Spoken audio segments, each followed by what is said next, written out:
Hi,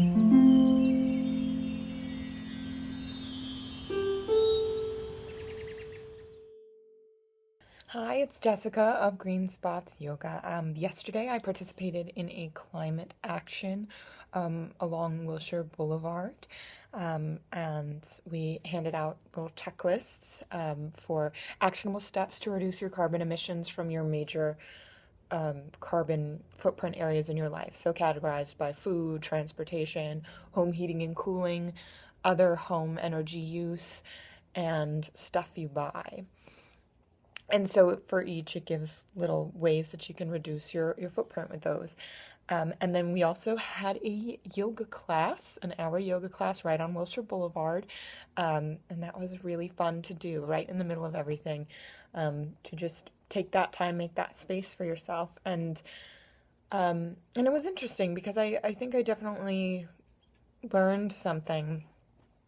Of course, you learn something doing everything, but what can tend to happen at these things is people are angry that are there, which I get because so much is really challenging with climate change. But for me, anger shuts me down. It doesn't propel me to do positive action all the time.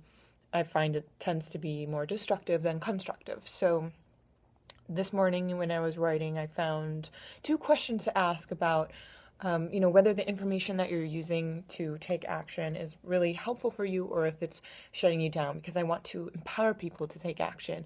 And sometimes when you're feeling overwhelmed or that it's too much or there's nothing you can do, that's very disempowering. It takes away your desire and fire sometimes to act. So if you're reading a book about the issues or a news article or talking to a friend, so taking and asking 2 questions. Does the information that I just gathered here, does it A, enliven and empower me to take action? Should be a yes. And B, if so, is that action building, creating, or growing something? Is it a creative and solution-oriented force, or is it destructive? Is it saying, no, this is terrible, I can't do anything about it? No. And shutting you down. The answers to both questions should be yes. And if they are no, then hear the information. If it's from a good source, if it's based on facts and reputable sources, it doesn't make it any less valid, doesn't mean you shouldn't hear it, but hear it and let it go. And focus then on something where you can immediately affect change. That way it helps you not get so overwhelmed. And keep moving on until you find information that is actually really inspiring to you.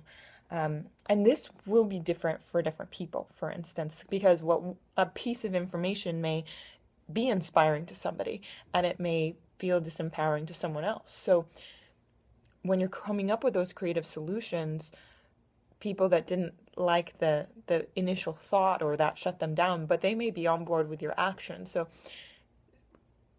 it's kind of an inspiration to use your own inner guide with these questions as, is this helpful for you right now? And if it's not, move on to something else, and until you continue to feel inspired. And because I think climate action, bottom line is it's active. It's not destructive. It should be constructive, building something, inspiring change. So let me know what you think of those 2 questions and how you can implement them in your day-to-day. So, bye.